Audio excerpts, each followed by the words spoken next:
आपने video title पढ़ ही लिया होगा कि मैं बाहर क्यों आया हूँ, तो आज मैं आपको थोड़ा बता देता हूँ इसके बारे में। मगर ये वीडियो उन लोगों के लिए है, मैं क्यों बता रहा हूँ, ये उन लोगों के लिए वीडियो है जो बाहर आने की इच्छा रखते हैं और मेरे जैसे हैं, जैसे मैं था। ये वीडियो उन लोगों के लिए, जिसको ज़रूरत है वो सुन ले और जिसको नहीं है वो पहले से ही ये वीडियो ना देखें।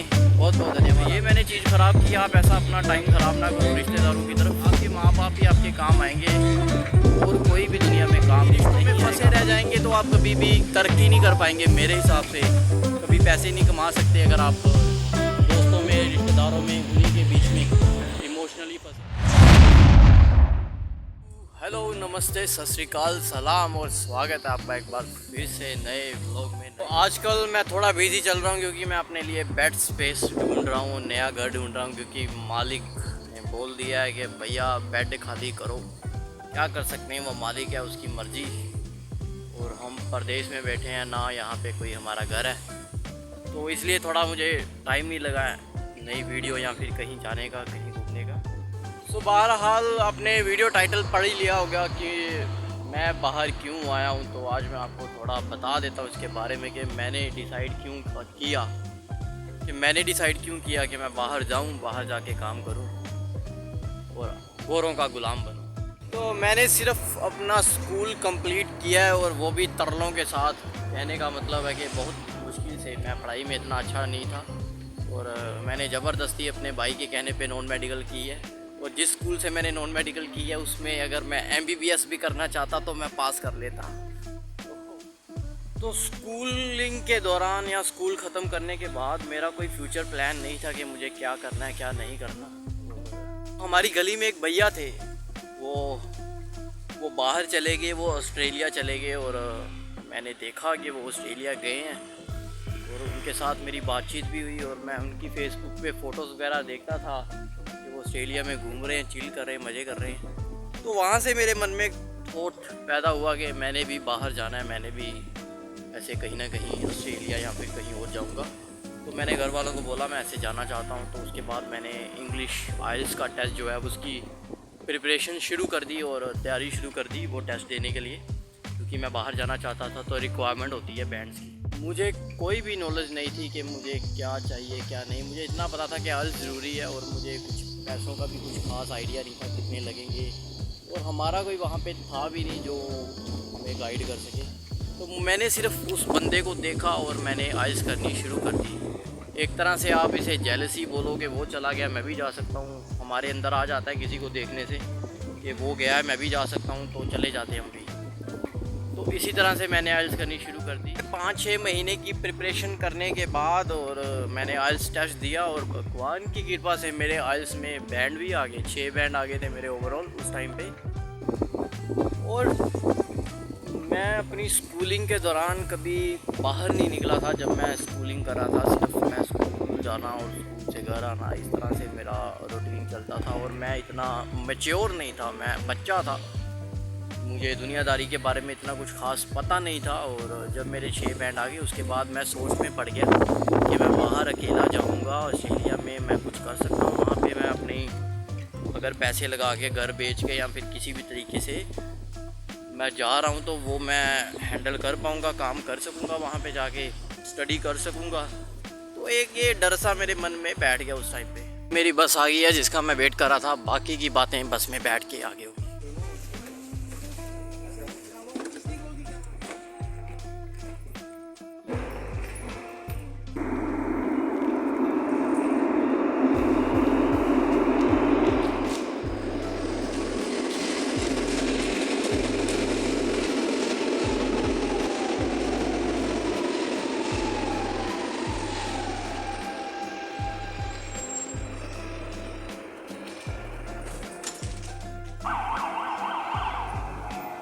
अभी मैं उतरा हूँ मर्ती मोनीज़ करके, ये स्टेशन है यहाँ पे।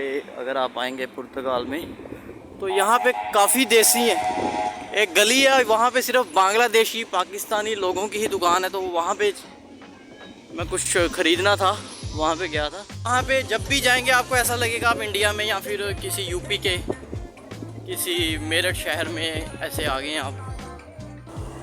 तो मैं आपसे बात कर रहा था कि जब मेरे बैंड आ गए और मुझे पता चला कि अभी मुझे ये प्रोसेस करना है, मैं एजेंट के पास भी गया, पूछा मैंने सारा।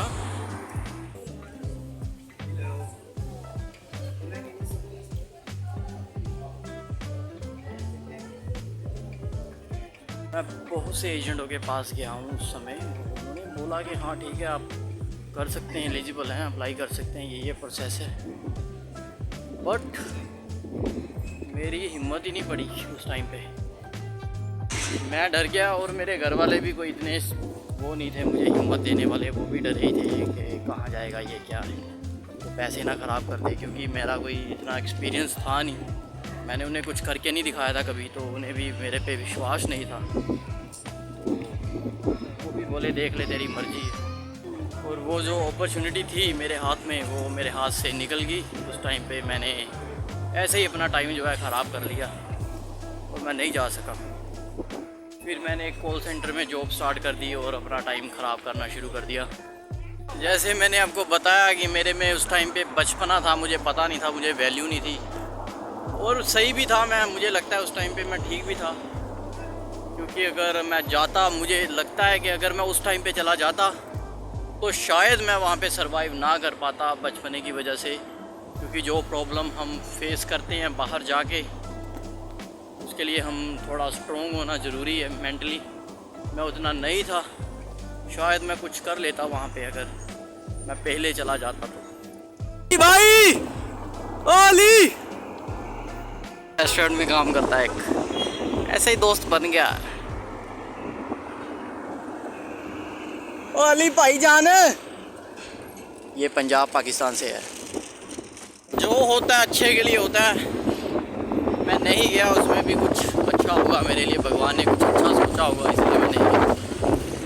मगर ये वीडियो उन लोगों के लिए है, मैं क्यों बता रहा हूँ, ये उन लोगों के लिए वीडियो है जो बाहर आने की इच्छा रखते हैं और मेरे जैसे हैं, जैसे मैं था। ये वीडियो उन लोगों के लिए है। मैंने अपना टाइम बहुत ख़राब किया वहाँ पे। इंडिया में क्या है कि हम टाइम पास करने के लिए हमारे वहाँ पे बहुत सी चीज़ें हैं, अनगिनत चीज़ें हैं।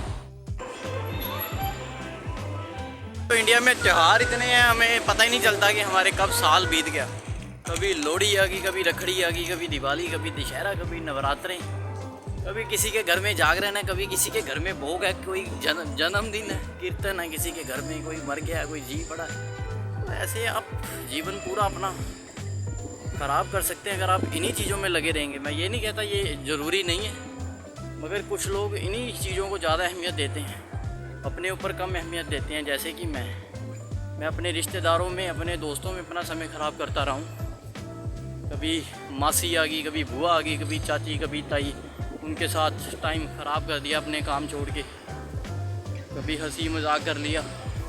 तो आज तक उन्होंने कभी मुझे फ़ोन नहीं किया है कि घर पे बात होती है, ऐसा नहीं है मेरे से कोई नाराज़गी है, मगर कोई मेरी इतनी वैल्यू नहीं है उनके। अपना टाइम उन लोगों के प्रति ख़राब ना करें, जो करना है वो करें, कुछ नया सीखें, कुछ अपनी आदतें, कुछ हॉबीज़ डालें, उस पर काम करें, अपने आप पे काम करें। तो ये मैंने चीज़ ख़राब की। आप ऐसा अपना टाइम ख़राब ना करो रिश्तेदारों की तरफ, क्योंकि दोस्तों में भी ना करें मेरे हिसाब से, क्योंकि सिर्फ आपके माँ बाप ही आपके काम आएंगे और कोई भी दुनिया में काम नहीं आएगा। आपके जो सके भाई बहन हैं उनके अलावा आपके कोई काम नहीं आएगा। ये आपको तब पता चलेगा जब आप बाहर आएंगे, या फिर जब आप किसी देश में अकेले रहेंगे कहीं पे, तब आपको पता चलेगा। अभी आपको ये बातें समझ नहीं आ रही हैं, मुझे भी नहीं आती थी, मेरे लिए वही सब थे। तो अगर आप उन्हीं रिश्तों में फंसे रह जाएंगे तो आप कभी भी तरक्की नहीं कर पाएंगे मेरे हिसाब से, कभी पैसे नहीं कमा सकते। अगर आप दोस्तों में, रिश्तेदारों में, उन्हीं के बीच में इमोशनली फंसे रहेंगे, यहाँ उनका एंटरटेनमेंट करते रहेंगे, जब भी वो कॉल करें आप अवेलेबल हो जाएंगे उनके लिए, तो आप फिर पैसे नहीं कमा सकेंगे। कुछ ऐसे रिश्तेदार हमारे होते हैं जो खुद तो कमा रहे हैं, खुद तो सारे काम कर रहे हैं, लेकिन वो चाहते नहीं कि आप भी कुछ करो। वो सारी बातों की ले दे के एक बात है कि गलती मेरी ही थी, गलत आप ही होंगे अगर आप ऐसा कुछ कर रहे हैं। तो सारा कसूर जो है वो मेरा था और आपका भी सारा कसूर होगा। हम चाहें जो करना चाहे वो कर सकते हैं। यहाँ पे ठीक है, स्ट्रगल है, हर जगह स्ट्रगल है, इतना मुश्किल काम है। हंगरी में भी आपने मेरी वीडियो देखी होंगी, इतना मेहनत का काम कर रहा हूँ। वो क्यों कर रहा हूँ? क्योंकि वो मेरे ही कर्म थे, उन्हीं कर्मों की वजह से आज मुझे ये सब करना पड़ रहा है। यहाँ पे कम पैसों में जॉब करनी पड़ रही है और यहाँ के कार्ड के लिए मेहनत करनी पड़ रही है। और काम तो चलो चलता रहेगा, स्ट्रगल चलता रहेगा, मगर आप अपनी तरफ भी ध्यान देना शुरू करें। तो जब आपने बाहर आना है तो वो बात ठीक है, मगर आप कुछ सीख लें, कुछ कर लें, यही मेरी सलाह है आपसे। कोई काम सीख लें। ठीक है, मैं खुश हूँ यहाँ पे, क्योंकि इंडिया में मैं क्या कर रहा था, 8 या 10 हज़ार की नौकरी कर रहा था। यहाँ पे मैं ठीक है, अच्छा काम कर रहा हूँ, कमा रहा हूँ, खर्चे कर रहा हूँ, अपने रह रहा हूँ, बाहरले देश में रह रहा हूँ। मैं खुश हूँ, जो मैं चाहता था वो मुझे मिल गया और अच्छा चल रहा है सब कुछ, शुक्र है भगवान का। कभी मन नहीं करता है, ऐसा नहीं है, घर वालों की याद आती है, मगर मुझे याद है एक बार मुझे सपना आ रहा था यहाँ पे कि मैं घर पे हूँ और लोहड़ी चल रही है, पतंगे उड़ रही हैं। तो मैं उठा, जब मैंने शुक्र किया, शुक्र है मैं इंडिया में नहीं हूँ, मैं यहाँ पे ही। तो जाने का मन है, मगर वहाँ अभी बसने का मन नहीं है। अभी दिल करता है कि यहीं रहे, हम काम कर रहे हैं, अच्छा है, कमा रहे हैं, तो यहाँ पे ठीक है, वहाँ पे क्या वेले थे हम। बाकी आज का ज्ञान यहीं पे ख़त्म होता है, क्योंकि अभी टाइम हो गया मेरा काम पे जाने का। जिसको ज़रूरत है वो सुन ले, और जिसको नहीं है वो पहले से ही ये वीडियो ना देखें। बहुत बहुत धन्यवाद आपका, धन्यवाद आपका, धन्यवाद आपका, धन्यवाद आपका, धन्यवाद आपका, धन्यवाद आपका, धन्यवाद आपका, धन्यवाद आपका।